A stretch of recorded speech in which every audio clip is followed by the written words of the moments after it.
Estamos aquí en la tertulia de amigos en Radio Solidaria y Solidaria Televisión. Contamos hoy con la presencia de Carlos Reis. Carlos, bienvenido. Un placer, Ramón. Aunque no sé si decirte bienvenido, el bienvenido soy yo porque estás aquí en la casa también todos los días, ¿no? Yo, como introducción, ¿no? El mundo secular es un mundo que está movido por ídolos que representan a potestades espirituales, y a lo largo del año de alguna forma se visualizan en fechas muy concretas, ¿no?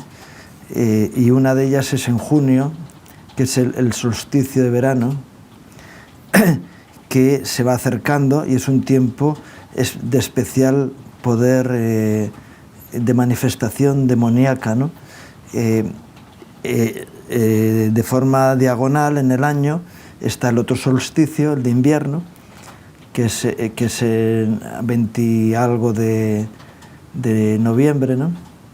De diciembre. De diciembre. Sí, hacia Navidades. Y luego están los equinoccios, que son también tiempos, pero uno está en octubre y el otro está en marzo, ¿no? Los equinoccios son de menos poder, de menos potencia espiritual, pero también, y luego, bueno, está la batalla en el día a día, pero especialmente en junio, y por eso se escogió junio como tiempo especial de llamado, y hoy, bueno, de alguna forma queremos tocar trompeta, es decir, tocar el shofar, ¿no? El cuerno, a la iglesia que se levante en oración. Yo sé que hay hermanos que empiezan el año civil, con tiempos de oración también. Como primera reflexión, de nada sirve poner un día de oración si durante el año no se ora. Este año 366 días, uno frente a 365 es una goleada. Exacto. Digamos que la oración tiene que ser como el libro que escribió Miguel Díez, algo tan habitual como respirar para el creyente, ¿no? Entonces, si bien hay diferentes tipos de oración, pero la oración, parte de la oración es la intercesión, el clamor entre otras cosas, por la tierra, por las autoridades, por el sitio donde nos puso el Señor. De alguna forma podríamos decir que Dios, que es soberano, que puede hacer las cosas sin contar con el ser humano, de alguna forma Dios se ha limitado a que actúe a través, bueno, de una forma cómplice, ¿no?, con sus hijos, para que los hijos clamen para que Él responda, ¿no? Claro, sigue el mismo principio de que Dios puso a Adán y Eva y le dio la autoridad de administrar. Entonces, en este sentido, nosotros como administradores de la multiforme gracia de Dios, que es en definitiva eso, podemos provocar cosas o estancar cosas en función de qué nivel de compromiso asumimos. Sí, a la Iglesia Católica le atribuye a Pedro, y a los sucesores de Pedro, la potestad de abrir y cerrar, ¿no? Pero esto fue dado a la Iglesia. A la Iglesia, no a Pedro. No a Pedro. Yo os he dado, o te he dado, las llaves del reino. De hecho, él abrió las primeras llaves. Recordemos que él abre la llave del Evangelio de los gentiles. Primero de los judíos, luego a los gentiles, porque su ministerio no era con los gentiles, pero abre la primera puerta. Él es enviado a predicar en Samaria, luego con Cornelio. Abre las puertas del reino para que luego la responsabilidad llegue a nosotros, ¿no? Y dice, lo que atares en el cielo será atado en la tierra, y lo que desatares en el cielo será desatado en la tierra. Por eso es tan importante la oración, ¿no? Porque nos lleva a una posición celestial, es decir, a presentarnos delante del trono de Dios para reclamar su gracia, su ayuda, su dirección, etc. Sí. Y es algo que debemos entenderlo. En la medida que la Iglesia no entienda esto, la Iglesia va a terminar o puede terminar en depender de sus fuerzas. Cuando de rodillas, porque la oración puede o no puede ser de rodillas. Cuando decimos de rodillas es porque estamos... Es una actitud de corazón. De corazón y humildad, ¿no? Hay quienes se arrodillan por costumbre, hay quienes están arrodillados, aunque no se arrodillen físicamente, su corazón está arrodillado delante del Señor. Pero estamos hablando de una forma de vida, entonces de una forma de dependencia de Dios. Y oro porque dependo de Dios. Cuando no oro es porque creo que dependo de mí. Entonces, en la medida que la Iglesia no tenga una actitud de dependencia de Dios, de humillación y oración, es ser una iglesia que terminará siendo humanista, secular, sin la gracia de Dios. Sin fuerza, ¿no? Sin fuerza. Entonces, necesitamos ahora... el hecho de reunirnos en una ocasión habla de la necesidad de unidad, ¿no? Y fíjate lo que dice, el potencial que hay cuando nos unimos, porque cada iglesia, cada denominación hace su batalla por su cuenta, pero es bueno pensar que como ejército cada uno es nada más que una parte integrante del gran ejército del Señor. Y que cuando nos unimos, en Deuteronomio 32:30 dice, ¿cómo hará huir 1 a 1000 y 2 a 10.000? A 10.000, no a 1000. 2 a 10.000. O sea que ahí habla de que la unidad potencia por 5. Si su roca nos los hubiera entregado, termina diciendo. Entonces, ese es un principio que nos muestra que la unidad potencia. Por eso ese día de unidad puede ser, si lo hacemos bien, si lo hacemos guiados por el Espíritu, puede ser un día de una potenciación de la obra del Espíritu Santo, de lo que tú decías, atar y desatar. Cuando la Iglesia lo hace en unidad, bendice, desata cosas maravillosas sobre la nación, y cuando comienza a atar, manifiesta el poder de Dios y los demonios quedan atados, engrilletados, igual que cuando, creo que en el Salmo 149 dice que cuando por la alabanza son engrilletados los enemigos, ¿no? Uh-huh. Entonces, cuando hay una alabanza unida, potenciada, una verdadera alabanza en el espíritu, adoración, hay un poder espiritual que engrilleta a los enemigos, le pone grilletes. Entonces, es lo mismo que atar. O sea, que frena. En definitiva, significa que frena, hace disminuir la obra de las tinieblas. Y estamos en esa lucha y debemos entender esa necesidad de orar por un lado y orar juntos por otro. Y tú decías acerca del solsticio, quizás hay algunos que dicen, no, pero eso no lo entienden. Bueno, la Biblia dice específicamente, no harás pasar a tu hijo por fuego. ¿Y qué es lo que hacen en la noche de San Juan? Tanto en la de San Juan como en las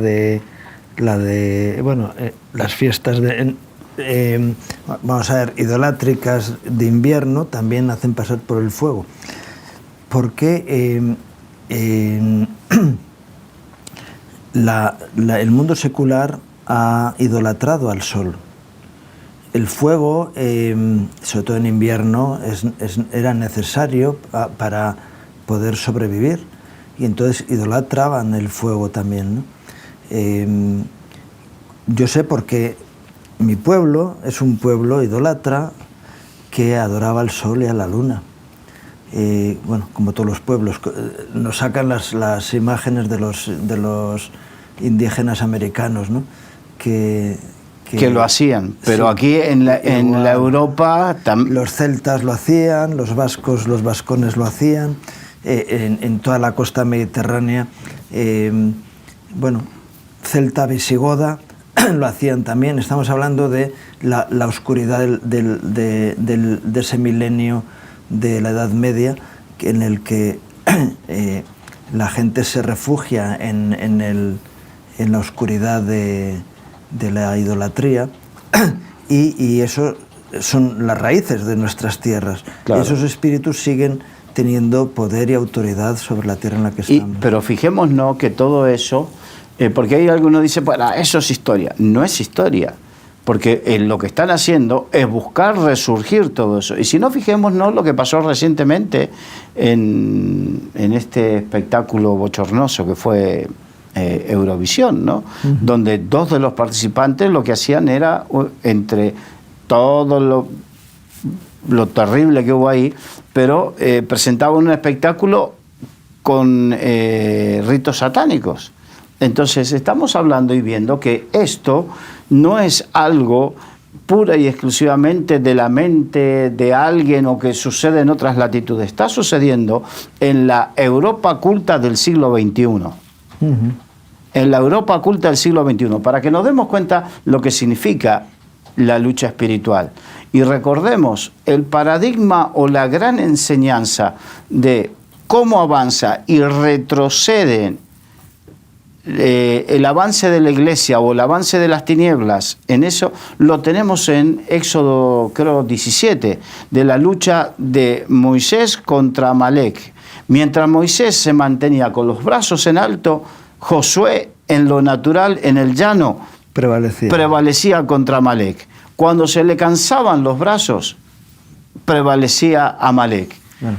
Y hay momentos donde la iglesia prevalece porque tiene ese empuje, porque tiene esa constancia, porque tiene esa fe, y hay momentos o porque se cansa o porque pierde la visión. A veces se puede uno llegar a perder la visión de la batalla espiritual. Ese es el problema. Sí.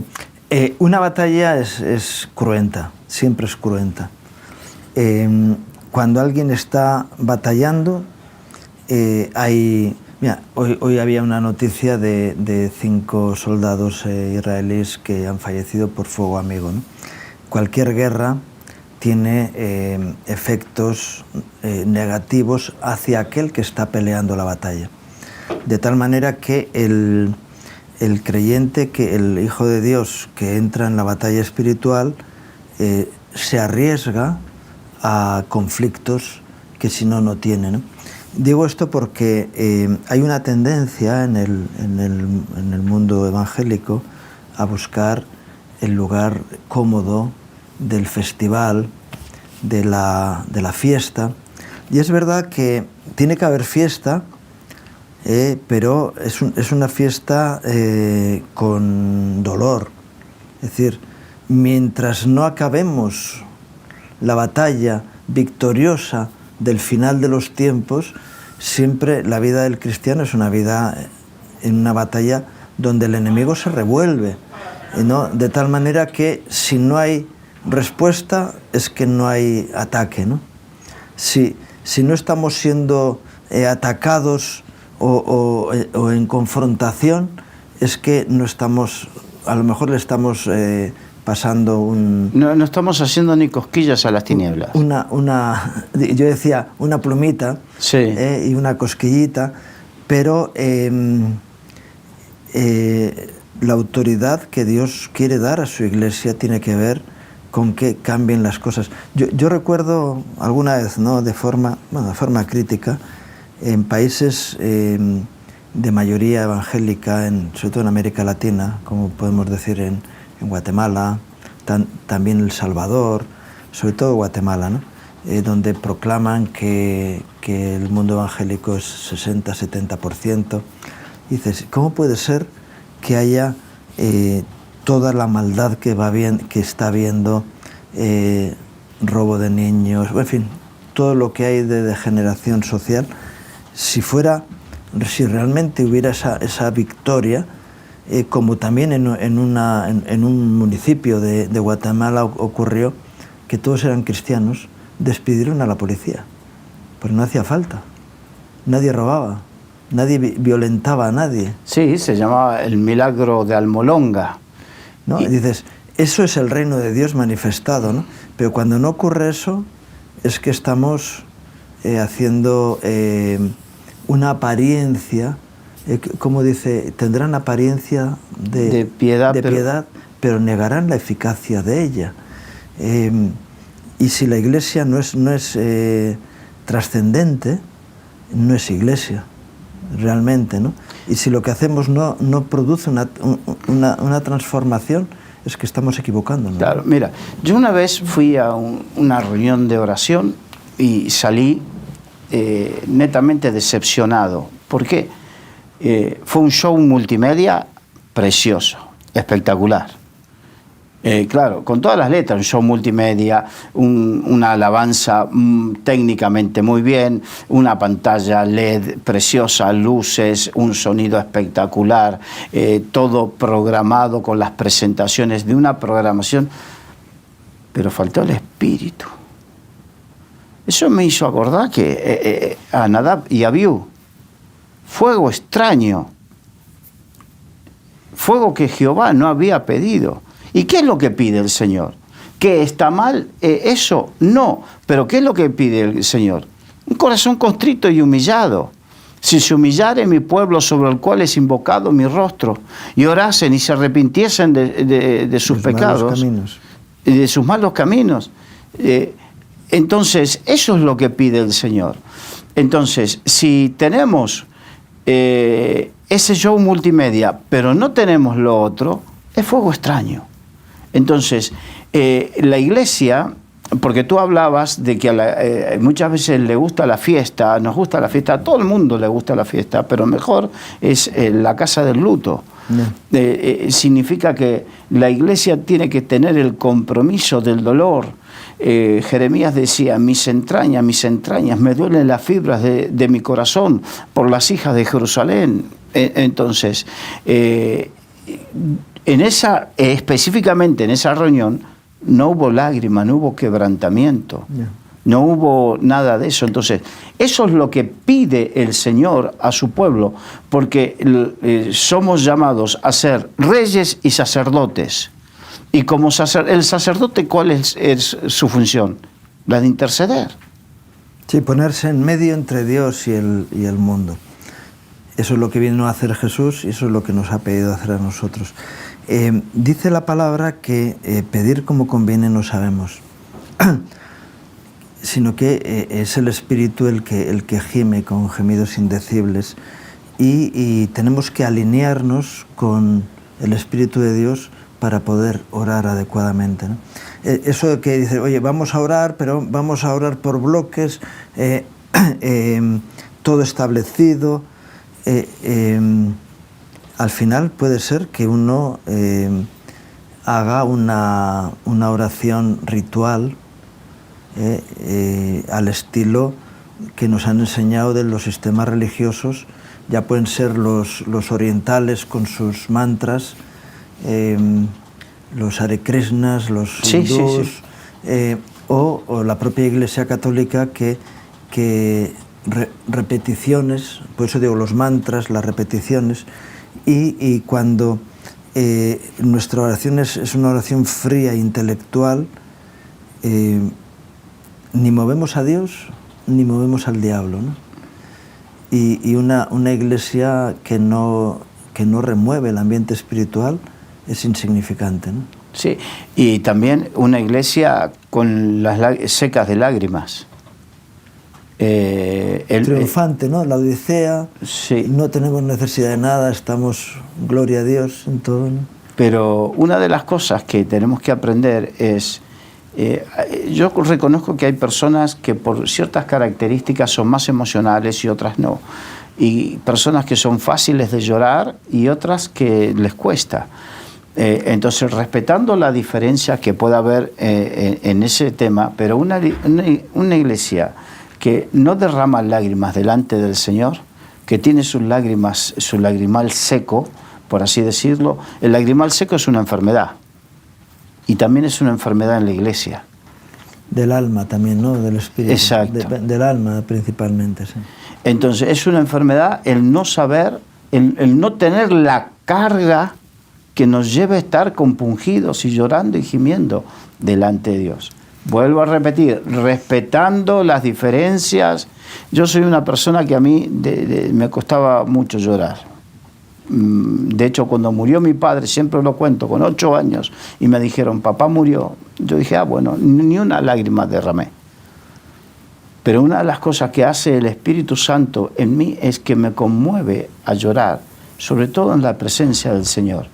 Entonces, es algo que tenemos que tener en cuenta.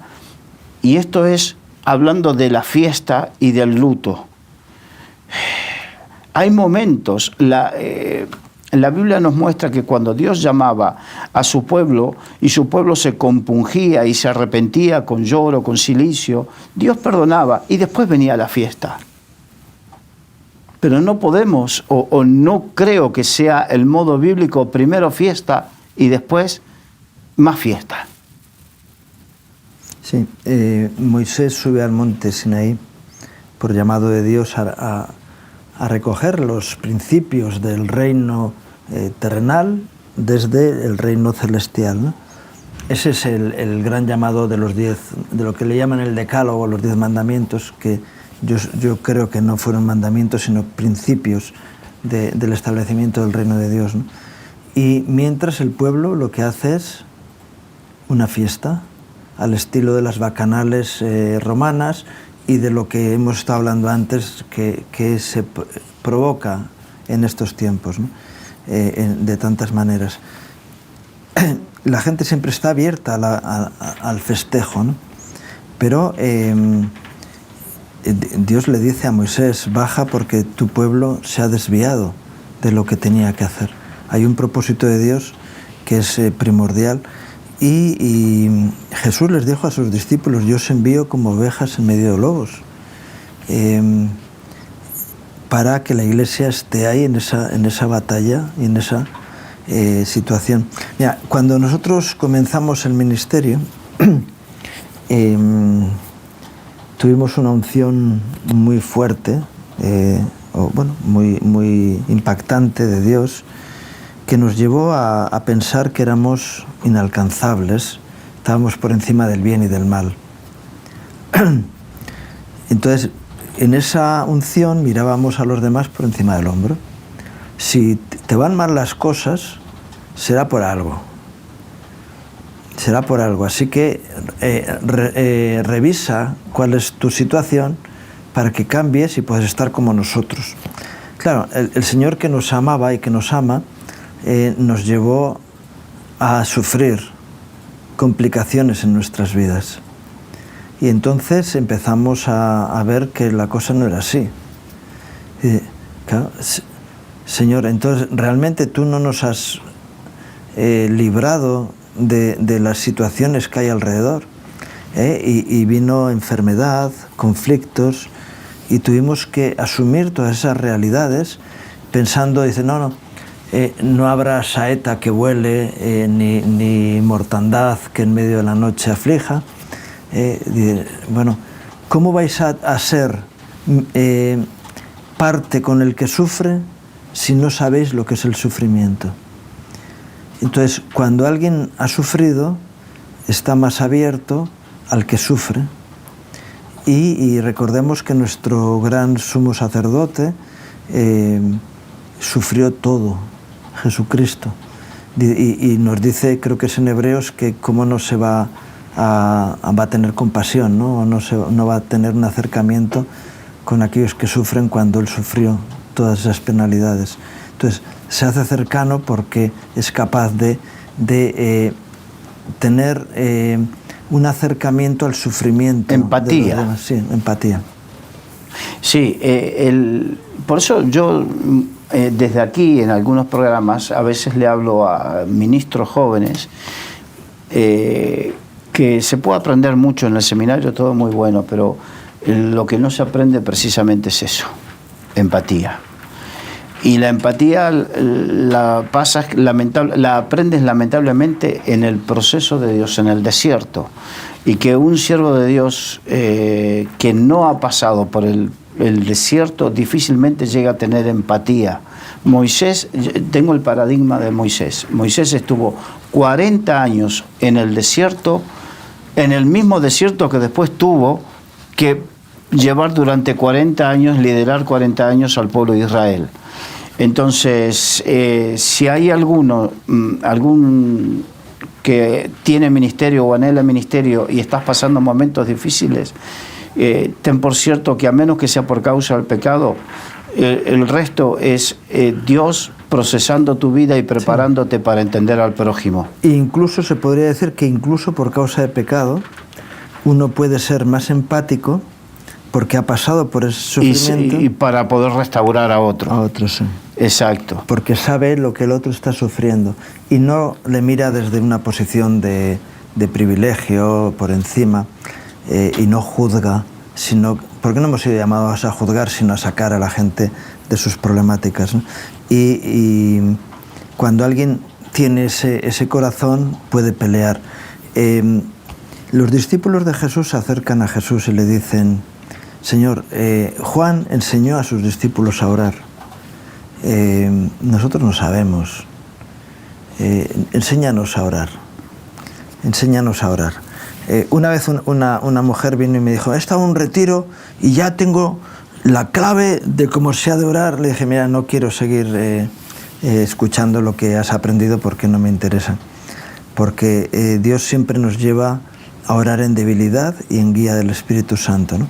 Pero a pesar de todo, Jesús les dio vamos a decir, una oración modelo, que no es para copiarlo, sino para ver qué espíritu hay detrás de ese claro, o sea, nos mostró qué es lo importante para orar, ¿no?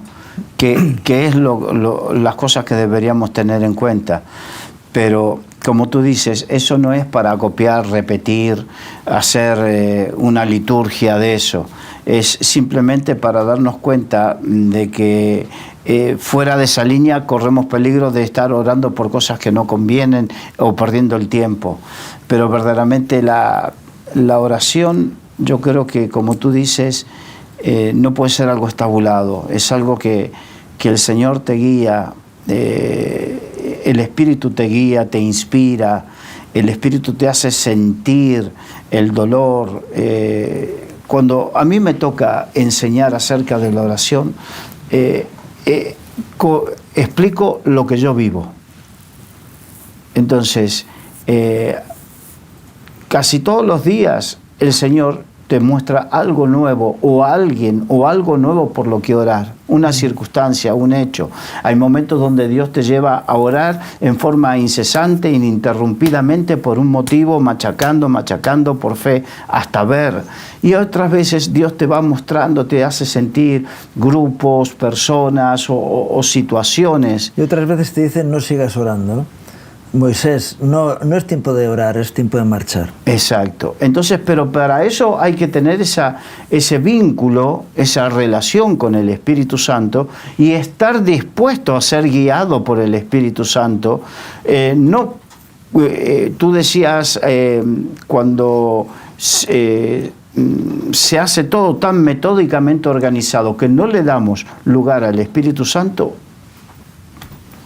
es querer encorsetar y en vez de decir, bueno, Señor, hágase tu voluntad, es, Señor, tú tienes que hacer nuestra voluntad. Sí, que hay gente que piensa eso también. Me venía a la mente, ¿no?, un salmo que el salmista decía: en mi angustia clamé al Señor y Él me oyó y me libró de todas mis angustias, ¿no?, mis ansiedades. Esa actitud de necesidad conmueve el corazón de Dios, ¿no? Cuando el Señor te mete en situaciones difíciles y vemos ahí como hay tantos ejemplos en la Biblia, ¿no?, de alguien que se dejó de rituales y de historias y dice: mira, tengo una necesidad vital y vengo delante de Dios con esa necesidad vital, y entonces Él me oyó y me libró. A veces qué pena que tenemos que llegar a esas situaciones para que podamos, sin artilugios, sin modelos, sin maneras, acercarnos a Dios. Yo recuerdo, recién convertido, un misionero extranjero que vino a visitarnos y oraba tan bonito, Y dices, bueno, yo quiero aprender a orar bonito.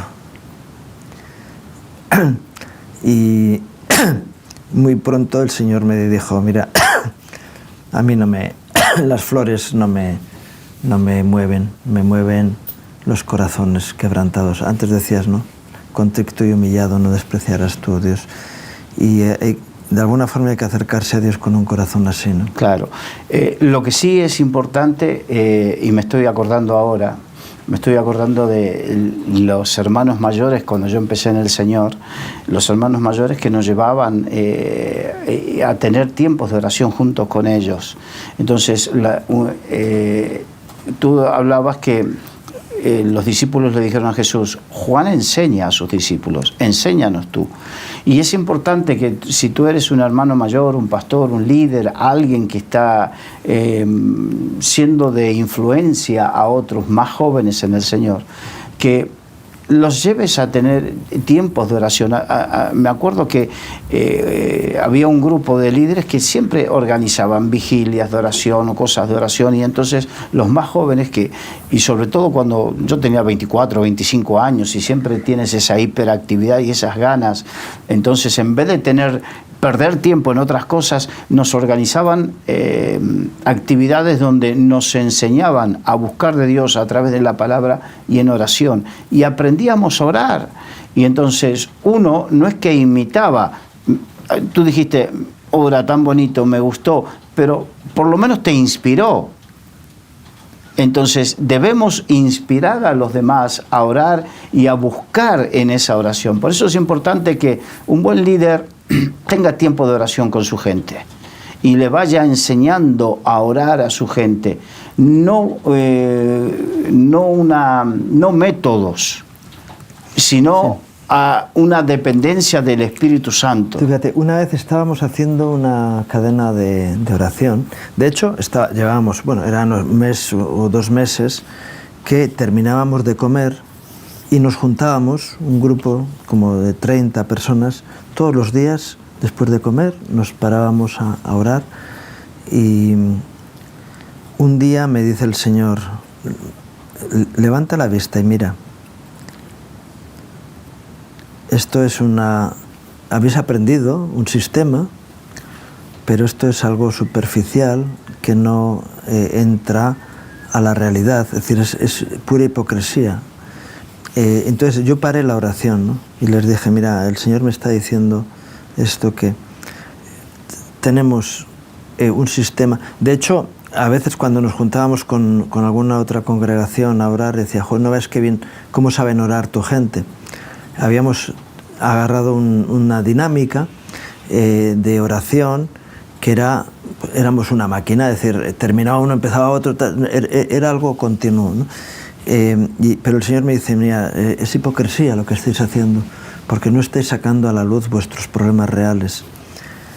Qué bueno que cuando se junta un grupo de gente, cada uno expone su propia realidad, ¿no? Y entonces les dije, vamos a empezar otra vez, porque el Señor me está diciendo esto. Vamos realmente a ponernos delante de Dios en lo que realmente importa, no a demostrar qué espirituales somos. Y cambió el tono absolutamente de la reunión de oración, porque tenemos esa tendencia a entrar en una dinámica, ¿no?, de funcionamiento. Y el Señor no le conmueve eso, le conmueve un grito desesperado de un pueblo que necesita ayuda, ¿no? Y cuando la realidad de las vidas no es tan perfecta como aparentamos, el Señor nos quiere llevar a eso, a que nos pongamos a una realidad de lo que hay a nuestro alrededor y podamos orar de los problemas reales. Digo, ya, pero si yo oro esto se van a enterar. Dice, ¿tú qué quieres? ¿Soluciones? O, como Jesús decía a los religiosos de su época, sepulcros blanqueados, que por fuera se muestran muy bonitos, pero por dentro están llenos de hipocresía y de maldad. Por eso ese tipo de oración aparente no lleva a ningún sitio.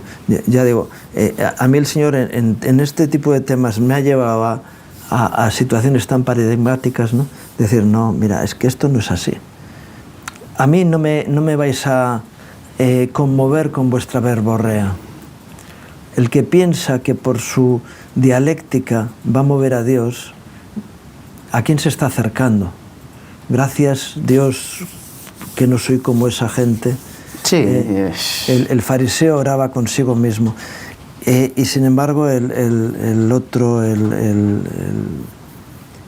recaudador de impuestos, ¿no? Estaba allí. El publicano estaba sé diciendo, propicio a mi pecador. Soy un desgraciado.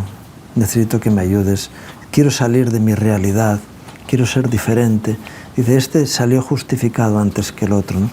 Y cuando hay una oración de apariencia religiosa, yo digo porque a veces le despreciamos, ¿no? a los católicos con sus rosarios y sus... dices, bueno, yo no soy quien para juzgar, porque a lo mejor hay gente que se acerca así sinceramente, ¿no? Él tiene un mejor corazón. Bien, que no lo sé, por eso. Pero en todos los sitios se cuecen habas. Y nosotros que hablamos de que estamos ungidos por el Espíritu, tenemos que andar en esa realidad, ¿no? Y cuando nos acercamos a Dios, tú no le vas a decir a Dios lo que pasa. Digo, vengo a informarte, Señor, de que esto está pasando. Dice, vale. No es eso lo que Dios quiere. Dios no está buscando informativos. Está viendo a ver cómo reaccionas tú ante la realidad de lo que vives y de lo que viven los que están a tu alrededor. Qué bueno que tú estés libre del mal y ayudes a otros a salir de ahí, ¿no? Está buscando quien se ponga en la brecha. Sí, sí. Está buscando quien se ponga en la brecha, quien asuma la responsabilidad de clamar delante de Dios y de pedir perdón delante de Dios por las cosas, porque tú dijiste bien que somos fáciles a enseguida hacer las cosas mecánicamente y perder la sensibilidad espiritual. Y cuando perdemos la sensibilidad espiritual, la perdemos aún para reconocer con lo que estamos ofendiendo al prójimo y por supuesto a Dios. Entonces, lo que no debemos perder es esa sensibilidad en el espíritu. Podemos hacernos un callo. Aquellos que practican artes marciales, una de las cosas que hacen es endurecer sus extremidades, empezando con las manos, por ejemplo, ¿no? Con las manos, con los nudillos, el canto. Entonces sacan unas callosidades que en el caso de los nudillos, ves que los tienen deformados y agrandados de tal manera y se vuelven insensibles al dolor. Y en el alma podemos tener una callosidad espiritual que nos vuelve insensible al dolor que nos muestra el Espíritu Santo, porque cuando uno gime con gemidos indecibles, como tú decías, es porque el Espíritu Santo te pone el dolor que hay en el corazón del Padre por una determinada situación. Uh-huh. Y entonces, pero cuando tenemos esa dureza, esa insensibilidad en el corazón, esa callosidad, lo que perdemos es esa sensibilidad y podemos hacer todo ritualmente. Podemos crearnos nuestro propio ritual evangélico, protestante, pentecostal. Uh-huh.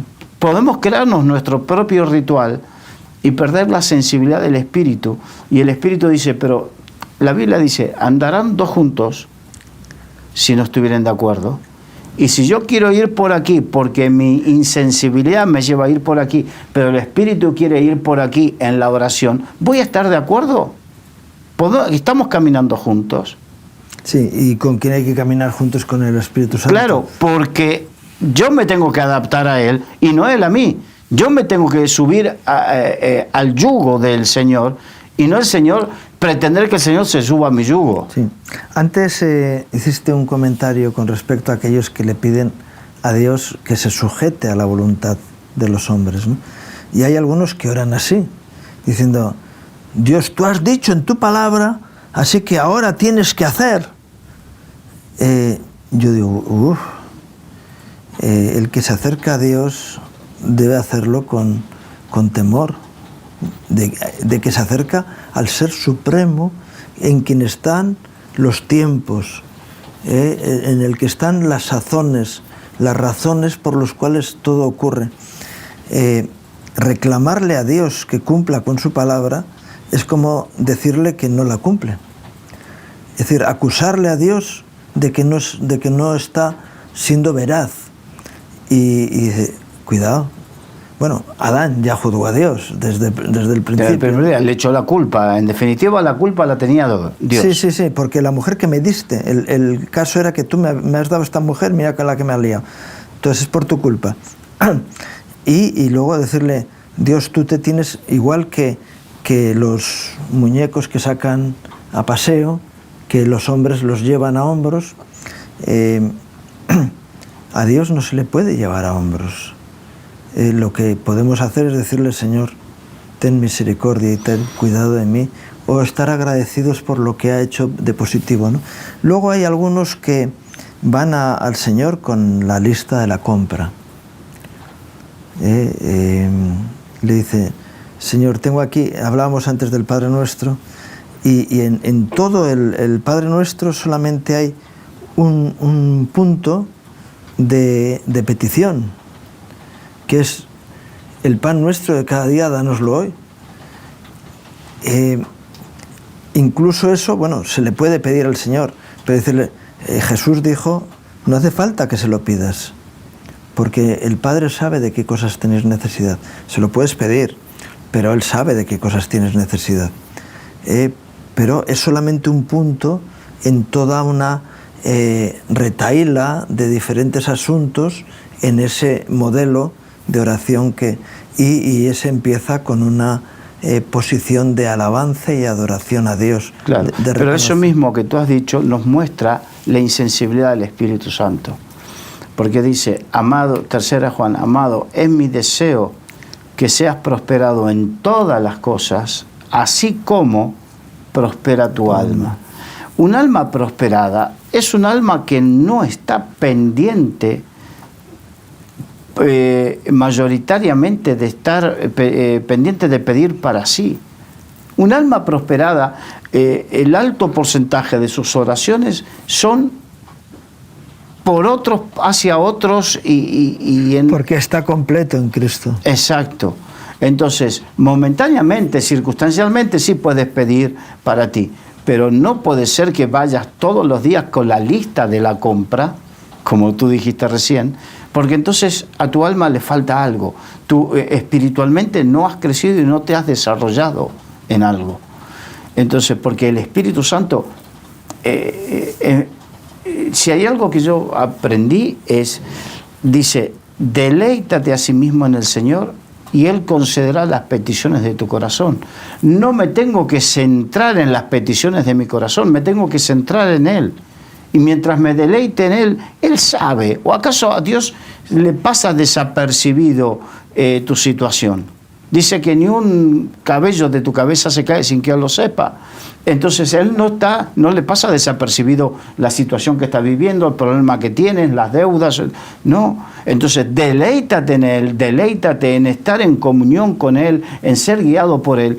Y Él se ocupa de las peticiones de tu corazón de una manera que mucho mejor que nosotros. Sí, es cierto que el Señor le dijo a Abraham, el padre de la fe, ¿no? A mí, cuando descubrí el sentido de esa expresión de Dios hacia Abraham, su amigo, porque antes mi lectura era diferente, claro, anda delante de mí y sé perfecto. Una primera lectura era, ten cuidado, que Dios está ahí, y eso es el sistema religioso. El miedo. Ten cuidado porque, como no te portes bien, Dios te va a dar un tortazo y te van a venir las maldiciones. Y llegó un día en que el Señor me dice, no, yo no hablé así con mi amigo. Yo lo que le dije es el secreto de su bendición, que es andar al lado mío. Si tú caminas a mi lado, serás perfecto, porque yo voy a perfeccionarte, porque yo voy a limpiarte y corregirte aquellas cosas que has hecho mal y vas a ir creciendo en madurez y en santidad. la presencia de Dios es lo que produce en nuestras vidas, ¿no? Y a veces el Señor te tiene que meter en una situación difícil para que le busques. El que está en una dificultad y es un hijo de Dios, busca a Dios. Si no tiene dificultades, muchas veces dice, bueno, no pasa nada. Y se va secularizando porque las cosas le van bien en la vida, ¿no? Dice, bueno, no necesito tanto a Dios. Dice, si no es cuestión de que necesites, es decir, instrumentalizar a Dios, o el hecho de que acercarme y buscar su voluntad para mi vida, eso es lo que realmente me da motivos para vivir, ¿no? Entonces, qué diferente, ¿verdad? De decir, de instrumentar a Dios a decir, Señor, el mayor beneficio que he tenido en mi vida es haberte conocido. Y no me separo de ti. Hay un texto en la Biblia que dice, bueno, y una canción famosa también que dice, mejor es un día en la casa de Dios que 1000 años fuera de Él, ¿no? Eso viene en un salmo, creo. Sí, sí. Y yo cuando oigo esa canción digo, qué hipócritas. Porque entonces, mejor un instante, ¿no?, en tu presencia. Dice, no, realmente esa debería ser nuestra situación. Y qué bueno que busquemos a Dios, sobre todo en los tiempos de oración. Decir, Señor, aquí estoy. No tengo nada que ofrecerte en lo que te pueda sorprender, ni demostrar lo bueno que soy, sino que vengo en necesidad y en dificultad delante de tu presencia. Tú dijiste recién, no sea que Dios tenga que permitir que vengan cosas para hacerte reaccionar. Y entonces, en este momento, hablando, no sea cosa que la iglesia no quiera participar de la oración y Dios tenga que permitir cosas para que la iglesia reaccione.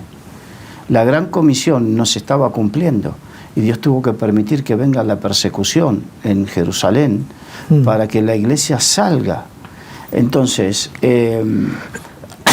si queremos tanta fiesta en vez de estar compungidos delante de Dios, no sea cosa que Dios tenga que permitir cosas para que nuestro corazón verdaderamente esté compungido y nos pongamos de acuerdo con el Espíritu Santo a participar de su oración y no de la fiesta que nosotros queremos montar. Bien, en medio de todo esto, bueno, recordar que al principio estaba hablando de este ministerio España Oramos por Ti, ¿no? Hay un llamado a toda la iglesia. Algunos dicen, no, yo no me voy a juntar con esos. Pues si tú tienes una realidad espiritual superior a los demás, tienes la responsabilidad de venir y ministrar la gracia que Dios te da. Entonces, así que si eres más espiritual que el resto del pueblo, qué bueno que se manifieste esa gloria ahí, ¿no? Entonces, perdona, y si es por otro motivo, ¿cómo participarás del cuerpo y la sangre de Cristo? Pero hay que estar ahí y llevar la luz, no juzgar a los que quizá no lo están haciendo tan bien, sino lleva tu espíritu y contagia de la gracia, de la bendición y de la unción de Dios a los que te rodean. Estamos hablando del día 8 de junio, volvemos a que debe ser todo el año, pero bueno, es una oportunidad de orar juntos. En toda España hay una página web que es espanaoramosporti.es, donde hay información, hay hermanos que llevan todo el año preparando, anhelando que sea un tiempo especial. En Madrid, tengo entendido, todavía estamos pendientes de los papeles, pero posiblemente, y bueno, lo que se ha hablado y lo que las autoridades han dicho es que sábado día 8 a las 7 de la tarde hay una concentración de oración en la plaza Juan Goytisolo de Madrid, al lado de la estación de Atocha, en la entrada del ¿cómo es? El Museo Reina Sofía, donde bueno, podemos estar allí. Luego va a haber festival, pero va a haber un tiempo específico de oración. Entonces se están moviendo bastantes fuerzas vivas de la Iglesia para estar ahí, y qué bueno que pueda ser así, no solo en Madrid, en toda España. Vuelvo a decir, en esa página tienes acceso a la información de tu provincia, donde se reúne un grupo de personas, quizá con menos gracia o más gracia, menos espíritu, más espíritu, pero ya digo, si tú tienes más gracia y más fuego que otros, arrastra, quema, que el fuego de Dios se manifieste, de tal manera que simultáneamente en toda España haya un clamor de esa Iglesia que busca a Dios, y juntos podamos manifestar todo ese poder. El movimiento se demuestra andando, la gracia manifestando. Santiago dice, sí, las teorías no valen para nada. Decir, tú dices que tienes fe y no tienes obras, muéstrame tu fe por tus obras. Jesús dijo, en esto conoceráis a mis hijos, en los frutos de sus vidas, en cómo actúan cuando hay una situación difícil.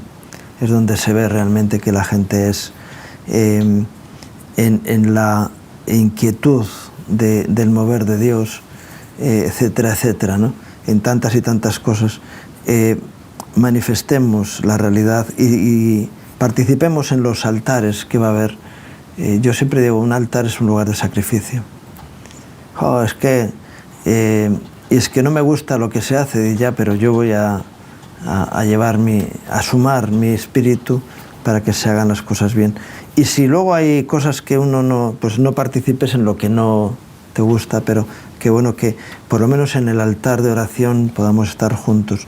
Y luego, si hay personas que por circunstancias no pueden estar, recuerden que ese es un tiempo de oración. A lo mejor hay personas, yo sé, personas mayores que están en su casa, que tienen un ministerio de intercesión muy específico, porque quizá no pueden hacer ya otra cosa. Personas, dice, no, es que ya es una persona que minusválida. Dice, no, es más válida. Hay áreas de su vida en las que ya no puede aportar, pero luego tienen un potencial espiritual tremendo, ¿no? Yo me acuerdo de Gille Ávila, él no iba a ningún sitio, sino iba con sus intercesoras, unas viejecitas que no podían hacer mucho, pero eran las intercesoras. Claro.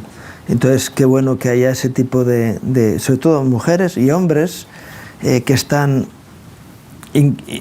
impedidos a ciertas cosas, pero que pueden gastar horas delante del trono de Dios para unirse a esa, aunque no sea físicamente, en el espíritu, puedan estar juntamente con nosotros manifestando. España necesita un mover de Dios, que Dios haga algo, que Dios cambie las cosas, porque vamos de mal en peor, y qué bueno que nos bajemos del orgullo, del toro o del caballo español, y digamos, Señor, si tú no arreglas esto, no hay quien lo arregle.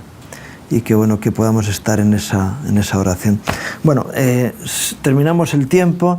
Me gustaría decir, he dicho que el movimiento se demuestra andando, que podamos terminar con una oración. Carlos, por favor, guíanos en oración en este momento. Padre, en el nombre de Jesús nos acercamos a ti, Señor, dándote gracias, Señor, por este tiempo que hemos podido compartir de tu palabra, de tu enseñanza, de las experiencias que nos has hecho vivir. Y pedimos que sea de edificación para nuestros hermanos y que un espíritu de oración sea desatado en medio de tu pueblo. Aleluya. Espíritu de oración y de unidad para que se cumpla, Señor, Deuteronomio 32:30, Señor, y la oración de tu pueblo en unidad sea potenciada para bendición de esta tierra, para bendición de esta España, Señor, en el nombre de Jesús. Amén. Amén. Gracias, Carlos, por este tiempo. Un placer. La gente quizá no es consciente de la gran batalla espiritual que se crea aquí mientras estamos hablando, ¿no? Y también, si tú intervienes, vas a tener esa batalla. Qué bueno que podamos unirnos como un ejército bien conjuntado para que podamos manifestar la gloria de Dios. Yo te insto, ¿no?, a que puedas estar participando en la oración unida y podamos así juntos ver la gloria de Dios. Gracias también a ustedes por estar con nosotros en este día, deseándoles un día más que Dios traiga gracia y bendición a sus vidas, sus familias, sus trabajos. Que Dios les bendiga.